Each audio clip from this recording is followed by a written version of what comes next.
Good afternoon, good afternoon, good afternoon. Thank you for joining me here for updates on the Carmelo Anthony case. There are a lot of updates that are coming out. Um, so I'm going to give some updates today, and then there will be additional updates that will come out tomorrow. So let's start with wow. So I'm guessing the son of U.S. Representative Pat Fallon was one of the two boys that walked over to distract the coach. Let's start there. Um, this is the son.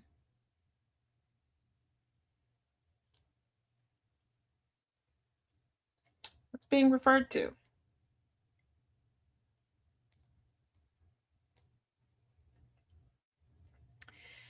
And according to Patrick Fallon, he said in a Facebook post from June 5th, the race baiting bigots who have been viciously defending Austin Metcalf's killer were dealt a knockout blow by something pesky called facts.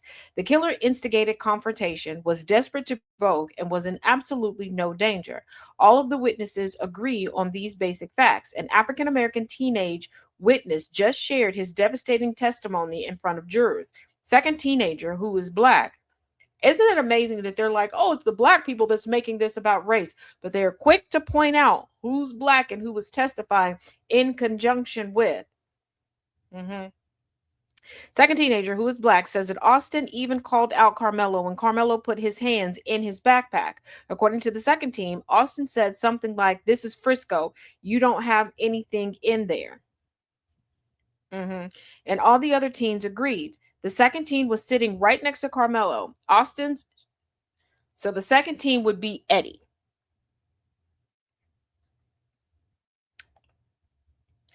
The second team was sitting next to Carmelo. Austin's shoving of Carmelo wasn't even hard enough that Carmelo touched him when it happened. Second team says stabbing happened so quickly that he didn't even realize it had happened and he was sitting right next to Carmelo. I just remember being in shock and not really knowing where to go. The second team says once he realized what happened, prosecutor, did it seem like Austin was trying to pick a fight? Second team, no, sir. Prosecutor, did it seem like Carmelo wanted to pick a fight? Second team, yes, sir.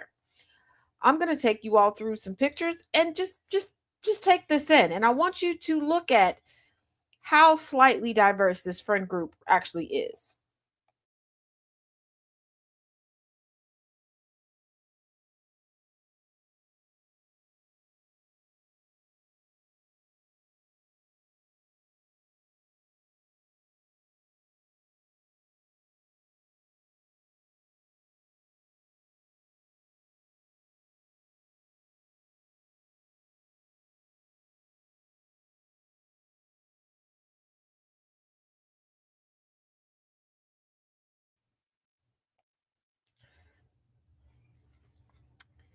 Let's pause on this picture. So, pointed out two black witnesses that took the stand. Before anybody goes, well, maybe they were mistaken. First of all, that is the father's official statement, his official statement from Facebook and on the roster for that day. Mac Fallon, the name of the child, he was present.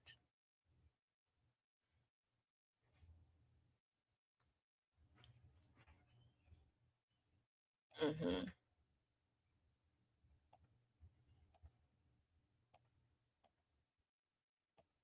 Eventually, someone's going to say something. Eventually. Because there's no way they're going to be able to keep this secret forever.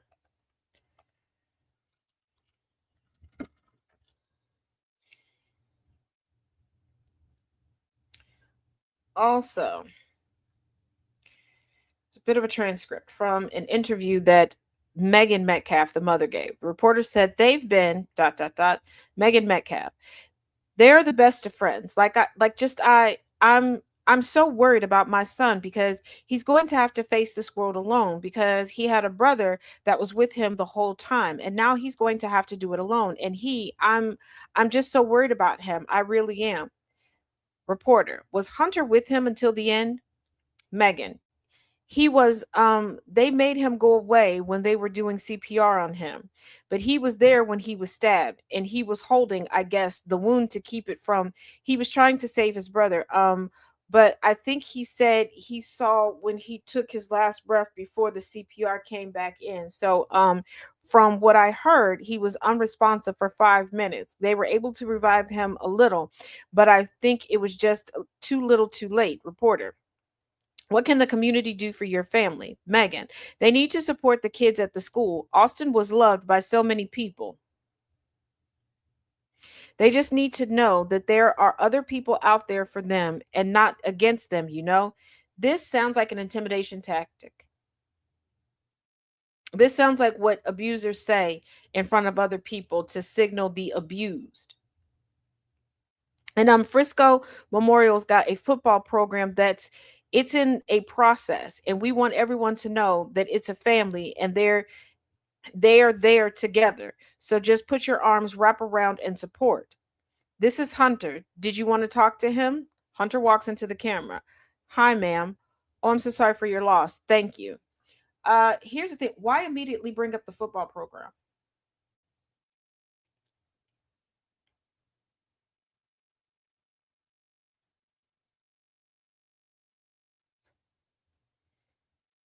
Why immediately bring up the football program? And I want to say this. Yes, Austin and Hunter were twins, but that does not mean that they were going to be joined at the hip forever in life. If you look at the last update, there's some weirdness, because they're saying that Hunter went off and spent a month with Austin's girlfriend.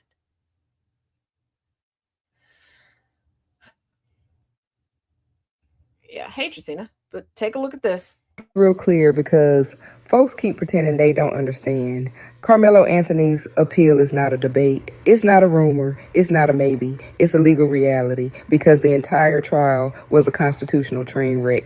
And Mike Howard did not defend Carmelo. And I'm speaking to the YTs and Coons. And take this lesson with you to keep your hands to yourself. And get it. Throw your thick skull. Now, I wanted to play that because there was a gentleman's agreement that went around. The prosecution knew the defense well enough that they knew how to play the defense like a fiddle. This is why the Metcalf family is like, oh, Austin was so liked, and we're finding out that he wasn't. We're finding out that the family was riddled with criminality. I'm talking about the Metcalf family. But also take a look at this. Over a year, Austin Metcalf's dad said the same thing over and over. He said this was never about race. He said it after the death. He said it at the sentencing. We all bleed the same color. He asked people not to politicize his kid's death. And honestly, a grieving father asking the world not to turn his dead son into a racial fight, I could respect that. But then the gag order lifted, and suddenly he went on a podcast. And what did he say on that podcast?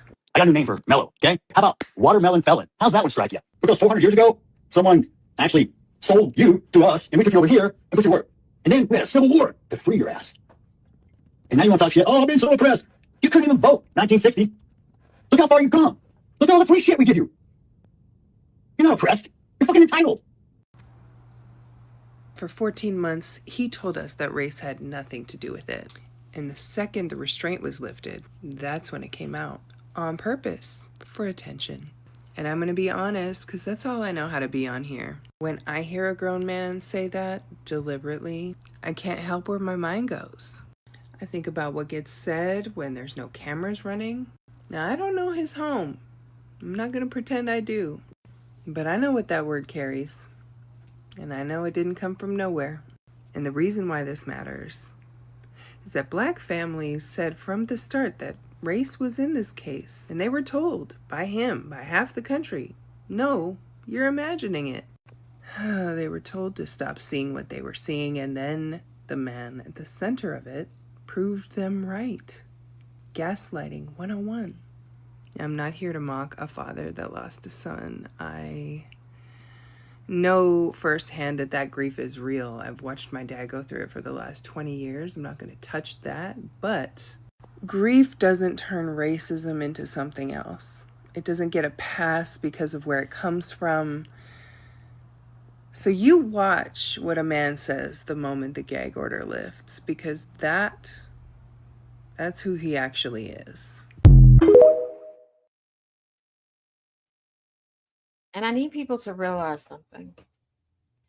Racists are diabolical, manipulative, patient people. It is portrayed to us through entertaining media, specifically, well, predominantly, that racists are impulsive. They are not. They are some of the most patient people ever because they will lay a foundation in order to have plausible deniability, in order to have strangers be able to defend them, to go, oh, well, she never said that. Oh, he always had insert here. Oh, well, it's not about race. He's not racist. For a year, he said, yeah, because he couldn't talk about the trial. He couldn't incite publicly the racism, but he knew the area that he lived in. Friends of his, well, I shouldn't say friends of his, people who knew him from high school till current, state, white folks at that yes, he's a flaming racist. Yes, he's done these things.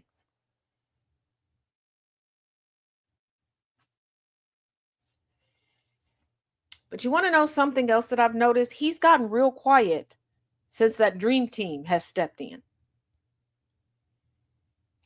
Like I said, there are a lot of updates that have happened. So there will be there will be this update, and then there will be additional updates tomorrow, just because the rest of the day is so jam-packed. And my intention was to bring multiple updates this week, and it just did not work out that way. My sincerest apologies. But we will be getting back on schedule, okay? I promise. You know how much of this could be avoided if white people just didn't walk up to black people and ask what they were doing there? I don't care if it's Trayvon Martin. I don't care if it's Ahmaud Arbery. I don't care if it's this case. What makes you believe you have the right to walk up to somebody and ask them what they were doing there? Yo, what's up? This bruh man from the fifth floor, and you tuned in to Forgotten Kings TV. You people hang your hat on the dumbest shit I've ever seen.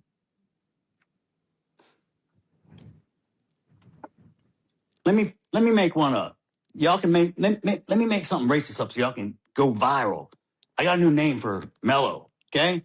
Because he was such this little boy y'all were trying to portray. How about Watermelon Felon? How's that one strike you? I hope he enjoyed his first night in that cell last night, because he's going to have many nights to think about what the fuck he did. I forgave him so I don't carry the hate and the anger. So I don't get ate up like cancer and kills you from the inside. So while I can see tragedy all around,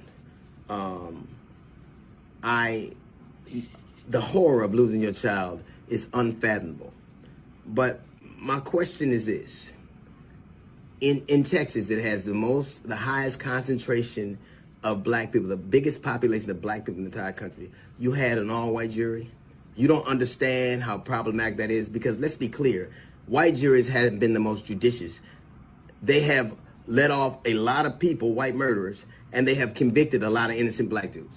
So let's not pretend like there's not a dubious reputation. You can't find any black people for the jury, but you miraculously can find black dudes on the football field or the baseball field or the basketball court. As I recall, the southern region has the most concentration of the highest concentration, the largest population of black people in the country. Black people, by and large, have 60% of black people live in the South. And more particular, the state of Texas has more black people than anywhere in the country. You do not have a problem finding black people to play games, but you somehow manage to have a problem with sitting them on the jury. You will never ever see in this country, and I'd be willing to bet there's never been a situation where a white guy killed a black guy, and that white guy was charged by a black prosecutor, tried by a black judge, and had a all black jury give down the sentence. There's never going to be a reverse To Kill a Mockingbird, a reverse 12 Angry Men. And let me tell you something. Nobody's more angry than 12 black people who are not getting paid. They missing work to be at court. Mm-hmm. Even at that, why do you know how much of this could be avoided if white people just didn't walk up to black people and ask what they were doing there? I don't care if it's Trayvon Martin. I don't care if it's Ahmaud Arbery. I don't care if it's this case. What makes you believe you have the right to walk up to somebody and ask them what they were doing there? In this situation, it wasn't a coach who walked up to Karmelo Anthony. It wasn't an official. It wasn't a teacher. It was two 17-year-olds, the same age as him. What makes you believe you have the authority to question what somebody's doing there? You know how many things could avoid it if you just taught people to mind their own business? If your question to me is, why don't you teach black people or black children to respect authority? Why don't you discern who has it? That part. 35 years. 35 years. In prison, right? After sitting in front of an all-white jury. That's been a topic of the conversation recently. Now, again, for those who may not know, Karmelo was sitting under a tent at a football game, I want to believe, a sporting event. Mm-hmm. During the rain delay, he knew someone under the tent. He sat under there for several minutes. Then he was approached by Austin, his brother, and several others. You know, there's 2 other people I heard. Yeah. I think it was 2 other people, several others all together. But right now it's just Here's the thing. I still have this question. The question still stands. And I do believe it has something to do with Eddie. Because we've seen in these updates multiple angles of Austin and Hunter showing up. Austin surpassing his brother to go and confront Karmelo. 2 people that arrived with Austin and Hunter made a beeline to go distract the coaches. If this wasn't happenstance, this was premeditated, but this was not premeditated for the sense of murder, and this wasn't premeditated by Karmelo. This was premeditated by the Metcalf boys and whoever else was involved, because how would they know that they needed someone to distract the coaches? How would they know that Karmelo would be sitting there? How would they know to hone in on Karmelo? Because Karmelo was not the only black child there. And someone asked on Facebook, so what has Eddie done? I'm not really familiar with it. Someone said he testified against Karmelo, saying they weren't really friends. I just know him. Meanwhile, that's Carmelo's girlfriend's cousin. They've been friends at kickbacks and everything. I fully believe Eddie instigated the fight. And that seems to be the general consensus. And I believe that is what is causing whatever they're holding over Eddie's head.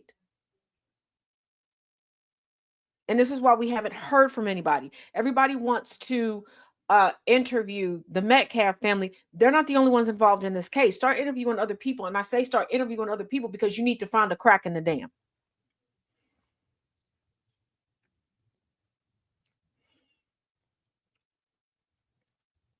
So take a look. Never. You ain't never had a friend like me. Believe that. Cause you ain't never had a friend like me. See, at night I watch the sky. I take another breath. I smoke my new boy to the butt like it's the last motherfucker left. Just me and you evading enemies. Let you get my last shot of Hennessy. Ain't never had a friend like me. Remember. And also, I want you all to keep in mind that news media outlets have been using, hold on, let me see if I can find it. Where is it? This picture, but blurring out Eddie. I also want to remind you, virtually everybody who witnessed is now 19 years old, but they couldn't have cameras in the courtroom because there's minors. Again, when I covered the Michigan school shooter trial, They just didn't put the minors on camera. Let's keep going. Much bothering me about this Carmelo Anthony trial. There are videos out like this. This kid was sitting under our tent at track. We asked him to move. He started getting aggressive and talking reckless. And my brother stepped in and said, "You need to move." And he's like, "Make me move." Austin grabbed his backpack. The kid, I tried to whip around as fast as I could, but I didn't see. Now, in that video, you hear Hunter clearly say it was him and Austin going at Carmelo. You also hear him say that Austin grabbed Carmelo's bag. But no witness testified to that.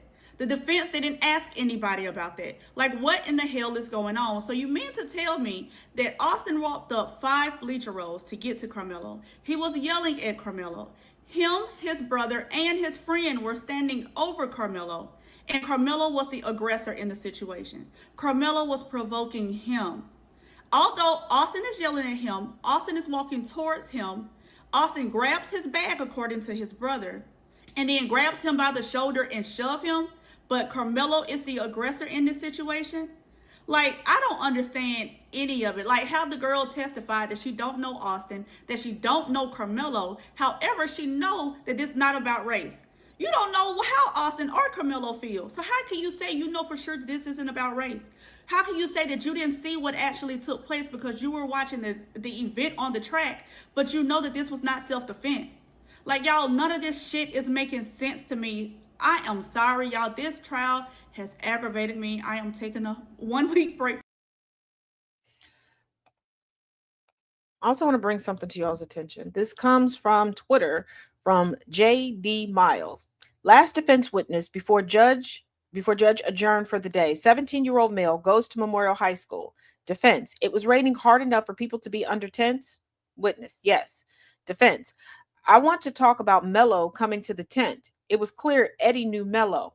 Why are you using a nickname when everybody is claiming they didn't know who Carmelo is?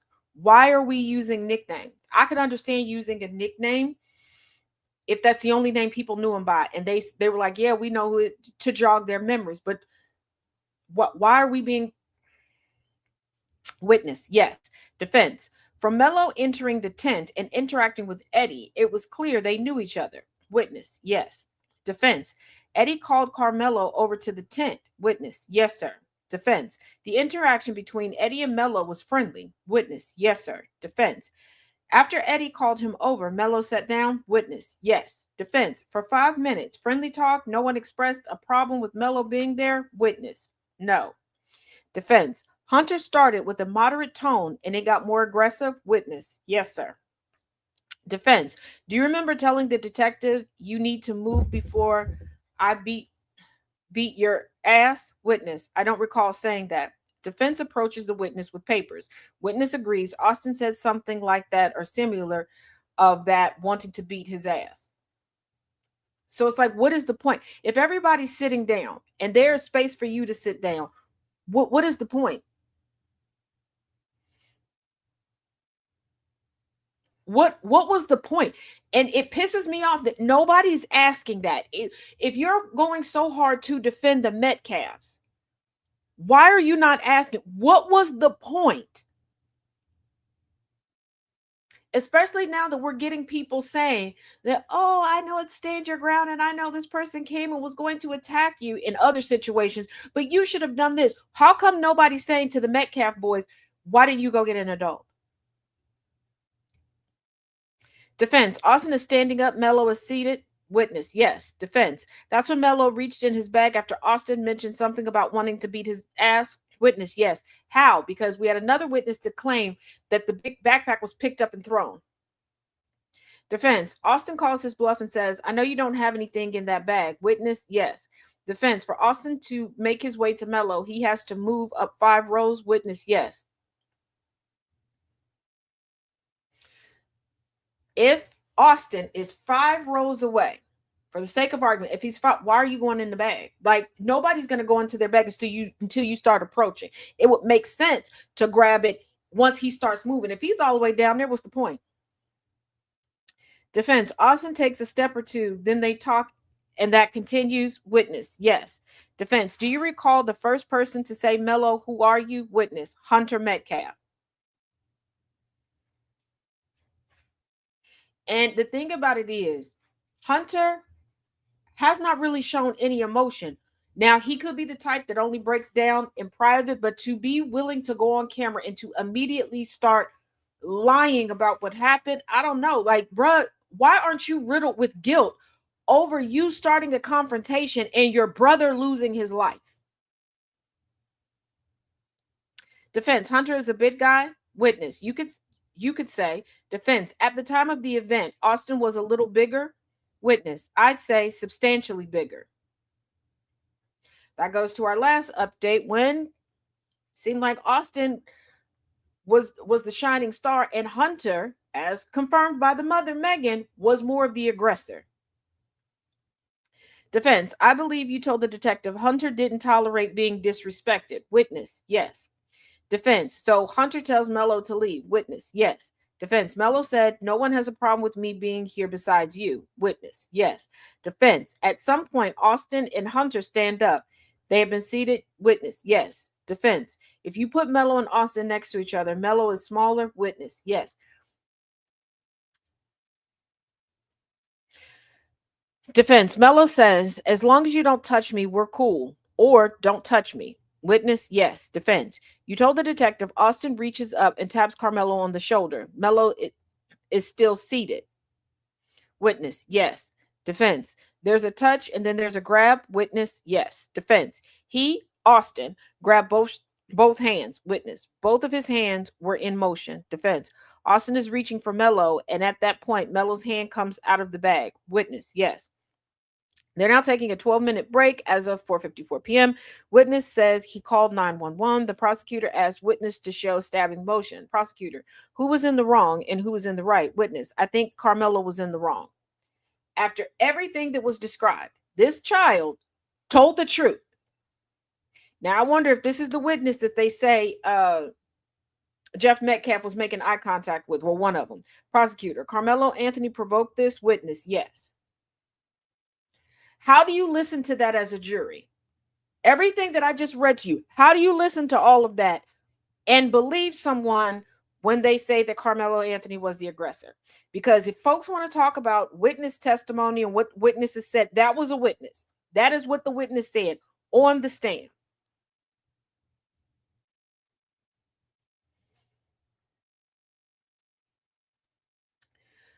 Another person in a post said, coming on my burner to comment, but I suspect this is why they had that long break after lunch that day of testimony. Karmelo wanted to testify and the attorney didn't. Then they abruptly rested their case right after. I also believe that's why these attorneys are wanting to take over the case. Even if his appeal, hopefully not, is denied, there are many avenues to go. Attorneys can still get a subpoena from a judge and new evidence can come to light. So he may be convicted now, but them folks better be scared. If the right attorney gets hands on them text threads before and after sentencing, video evidence, and they get proof of perjury, they all in major trouble. This is going to be ongoing for a while, even years. There's plenty of people who got exonerated due to new evidence for their case. So all this, his appeal going to get denied. People just don't know an appeal is not the only way for a new trial or an acquittal. Exactly. And too much does not make sense. And again, there's no way to keep everybody quiet forever because you think that you're good now. There's no way. There's no way that people are going to be able to rest with this. There's always going to be somebody questioning it. And these people are still young, the ones at the crux of this case.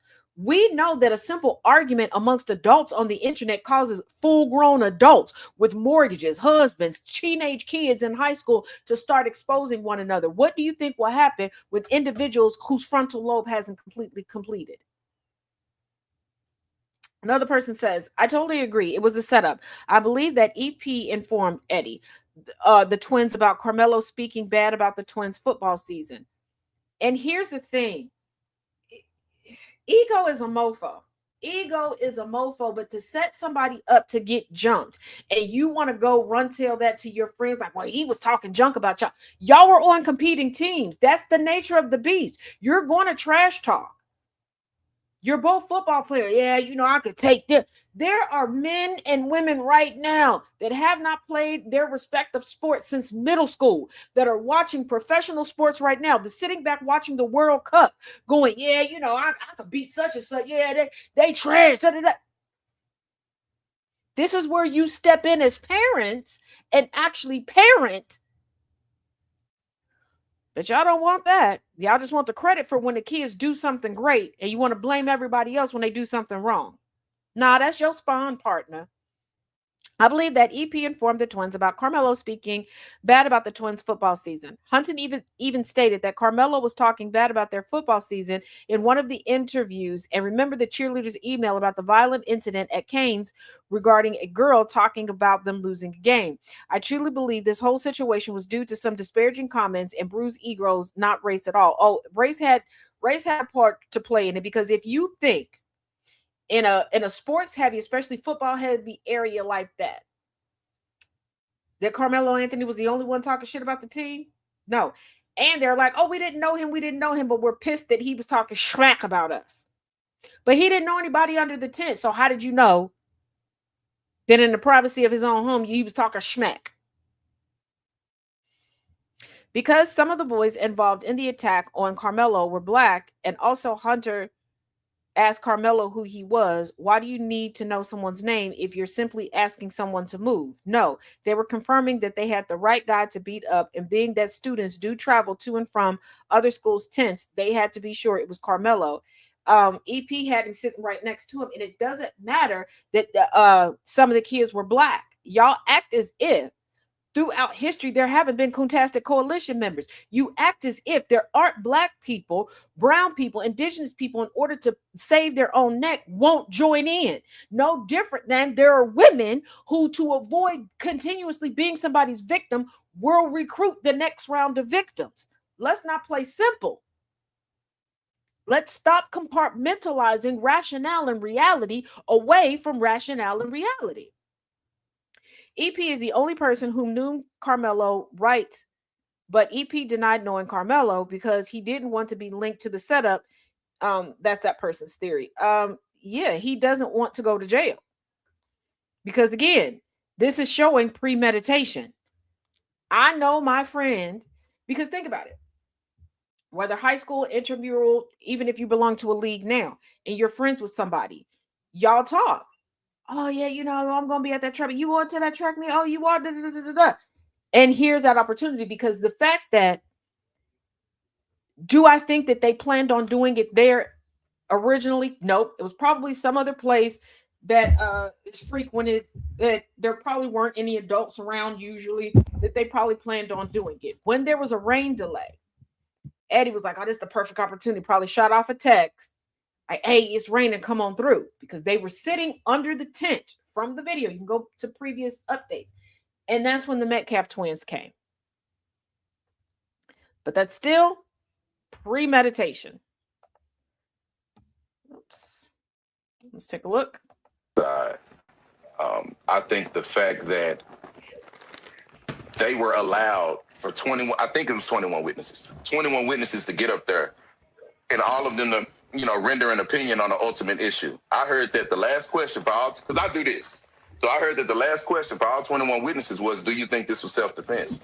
Well, I'm hoping Mike Howard objected, because they shouldn't be saying if it's self-defense in front of the jury, because that is a question that causes for them to make a legal conclusion, and they're not lawyers.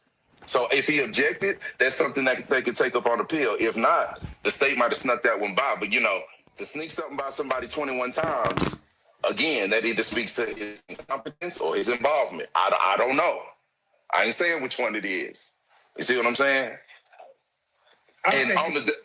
Go ahead. I think it's both. I think it's both.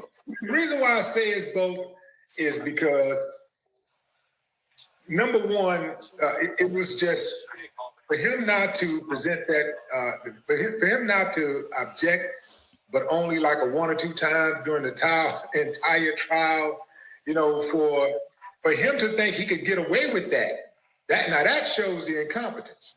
Like, I don't care how smart you think you are, you gotta be short bus window licking slow to think that you're going to be able to present that case in front of the world, and that people ain't going to see what happened and call that out. And that's why I believe, that's one of the reasons why I do believe that Carmelo Anthony was able to assemble such a great appellate team of lawyers, because those lawyers looked at that and was like, nah, man, that ain't right. These lawyers got reputations, you know, just like everybody else. And they got integrity like everybody else. So they like, man, they're not going to just go put their career on the line for somebody who don't think that they can adequately defend. I think that the reason why those lawyers got on board is because they see this case and they see how unfair it was. And I'll just go straight. I'll call it strike a strike and a ball a ball. I think what those lawyers did was absolutely criminal, and they should be investigated. Also, those 21 witnesses need to be investigated, because I'm sure that some of them perjured themselves. The Eddie guy, are you familiar with him? The guy that said he didn't know him, is that him? Yeah, the guy who was identified as Carmelo's friend, but Carmelo's girlfriend's cousin in some type of loose relationship as a cousin, right? This guy is the one who called Karmelo over to the tent and told him, invited him to sit down. And then when it went down, he allegedly recorded it. And when the trial happens, he gets on the stand and say, Carmelo wasn't invited. He don't even know who Carmelo was. And they got pictures of him with Carmelo. And he said he didn't even know who Carmelo was. This guy is very sketchy to me. And here's the thing. With the most recent case down in Mississippi, the fact that they were so arrogant in Texas and nobody really scrubbed their social media, why do you think in Mississippi they're scrubbing their social media now? They're just scrapping it. They're not even going through trying to sanitize. They just shut it down. But from another person that was in the courtroom during this trial, the defense called a 17-year-old Memorial High School student to the stand. He said he did not want to be there and had only met with the defense lawyers for about 2 minutes.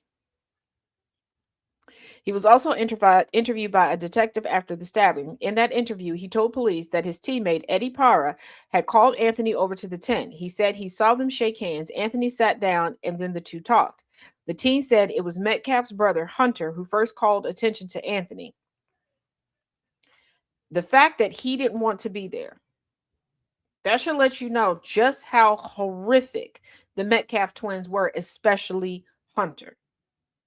I think Hunter, like we discussed in a previous update, felt inadequate compared to his brother. His brother was like the belle of the ball. He was bigger. He was all the, and he needed to prove something. But also, 11:15 a.m., teen who knew Anthony testifies. The next teenager to take the stand was 18-year-old Eddie Parra, the teen who knew Anthony and greeted him as he entered the memorial tent. He said he wouldn't call Anthony a friend, but someone I knew. You know, you are the common denominator between Carmelo Anthony and Memorial, the prosecutor asked. Yes, sir, he said. Do you think it was weird that Carmelo Anthony was in your tent? The attorney asked. Yeah, Parr said. This guilt has got to be eating him up.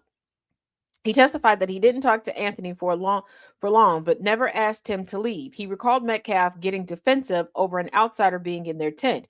He said Metcalf was always leading, always protecting us. Was it protecting y'all? Was he really a leader? Because I don't think a leader would have done that. A leader would have sat down and talked to the person. I've been in situations, especially as a cheer coach, where we've been in spaces where people began to commingle, where people we may have been in spaces where, seating was tight. And I've seen the young ladies that I coach step up and take a leadership role and bridge the gap, and make friends and start teaching each other different things and ask about, oh, well, where are you from? And do things like that. They weren't getting up there. It's not leadership to try to be intimidating to somebody else. Parra said Anthony was provoking Metcalf. So all of a sudden they just switched personalities for that particular day. He called him saying something like, "Touch me, you're going to have to move me." He also saw Anthony put his hand in his bag. He broke down on the witness stand while testifying about seeing the stabbing. He admitted to being mad at Anthony because of what happened. You're not mad at Anthony. You broke down because you're riddled with guilt. And I also want y'all to think about this. His cousin, that's her high school sweetheart, that's now serving 35 years in prison for right now. That's somebody who's been around the family. That's somebody whose tia and abuela has been around him and known Carmelo Anthony's character. I want you to think about what's happening. And before somebody goes, "Oh, well, in Latinos, in the Hispanic family, you know, they're blah blah blah." Even if the elders don't say nothing, we all know. We all know our peers, our cousins, our siblings are quicker to gather us and get us together than anybody else. Parr agreed with all the other student athletes who have said in this case is not about race. He also said Anthony had no reason to stab Metcalf and no cause for self-defense. If it isn't about race, then why are y'all believing with no evidence that for one day and one day only, the Metcalf twins and Carmelo Anthony swapped personalities? Without knowing one another, they swapped personalities. No one has ever said that Carmelo Anthony has been aggressive. Nobody's ever said that he's been a troublemaker, that he brings the drama, that he tries to intimidate people. No, nothing. So out of the blue, for absolutely no reason, in another team's tent, I want y'all to think about it. Okay? Who goes into quote unquote enemy territory? Solo dolo. Carmelo Anthony wasn't there with a bunch of friends. Who goes over there to try to be big and bad? Like, who would do that? The Metcalf twins were big, bad, and bold where they knew that they would be protected, where they knew that even if somebody would jump in or somebody would be willing to lie to keep them out of trouble. But that is where we are going to stop for today. We will pick up tomorrow, mid-afternoon. Be prepared because we got a long one. Actually, we'll leave with this video. I want you to think about this as we close out. Before I play this last video, as always, thank you for joining me here. Hey guys, so a couple of days ago, I posted a video about my conclusion that Eddie is who set up Carmelo to get jumped by the twins. Since I posted that video, I've had a couple people in the comments who questioned and wanted to know how I came up to that conclusion, why I think that, and just so on and so forth. So I made this video to address those things.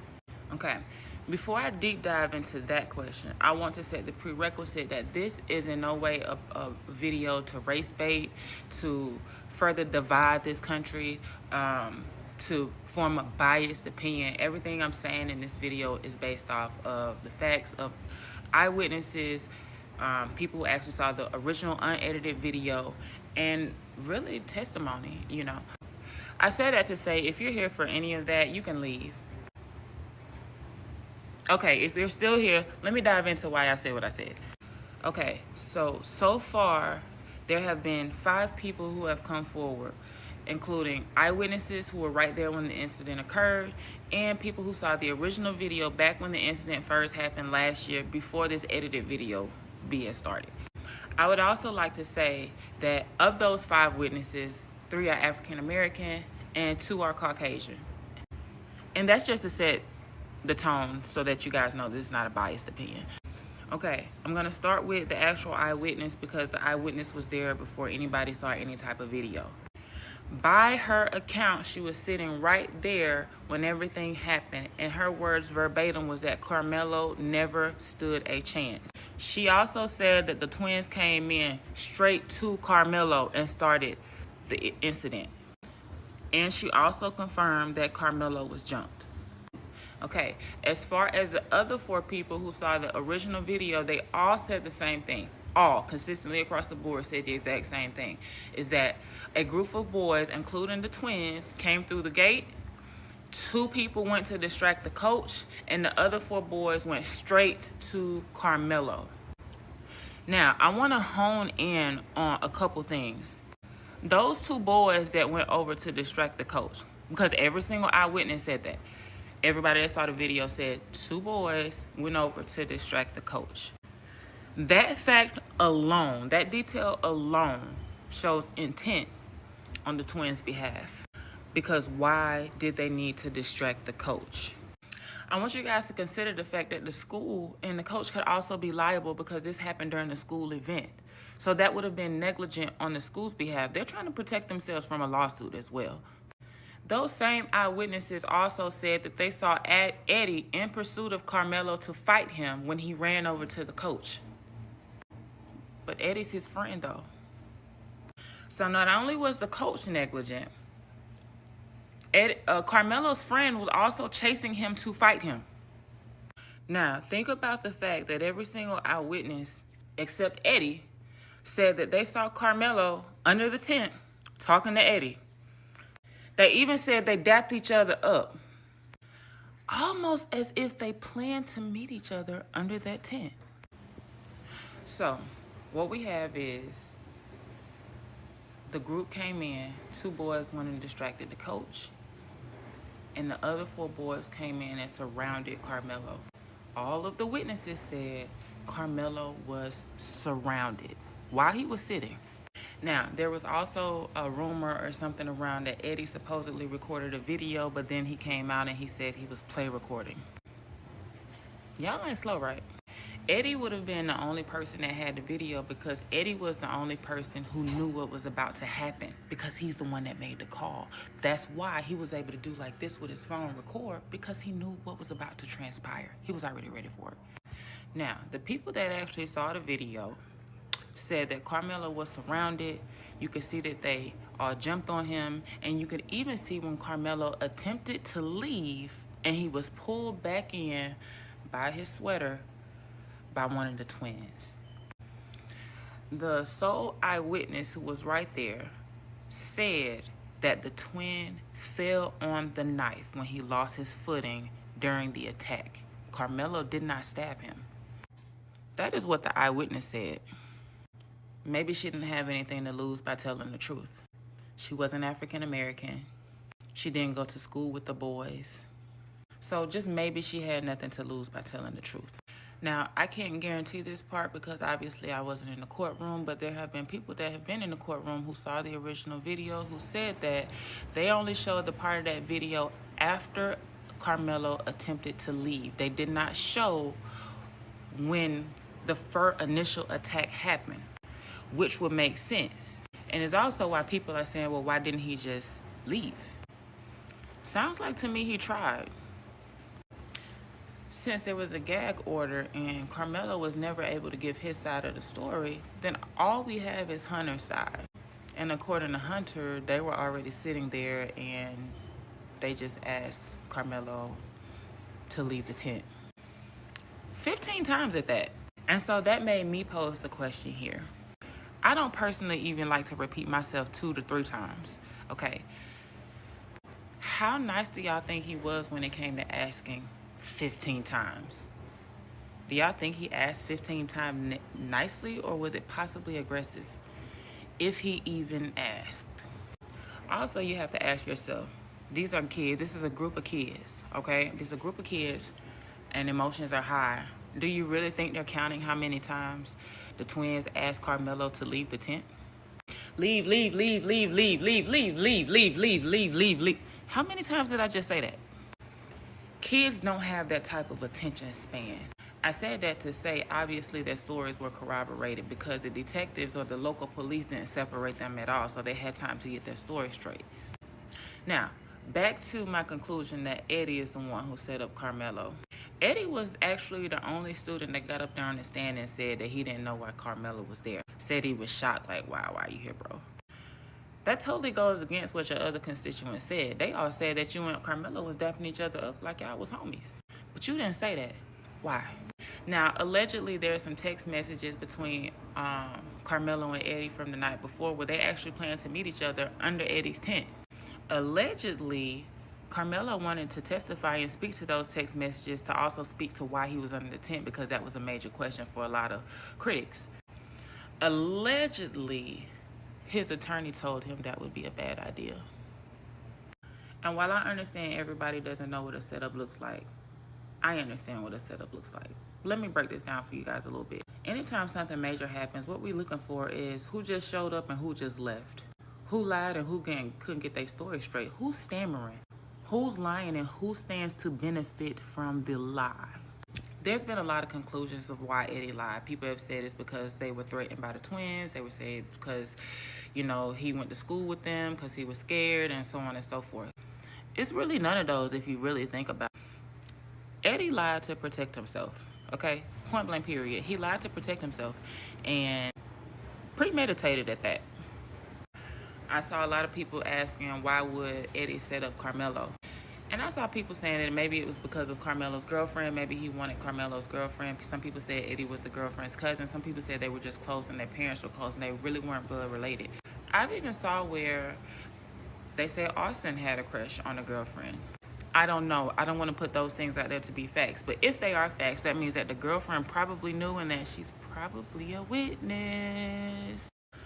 Last thing, I'm not sure the validity of this photo, but if you have resources and if you know or whatever, let me know in the comments or shoot me a message. I keep it confidential and all those things or whatever. But someone dropped me this screenshot right here, okay? And I don't know if it's real or not, but that handle has been verified to be associated with Austin. Y'all take a close look. Doesn't this set up the grounds for premeditation? I'm no genius.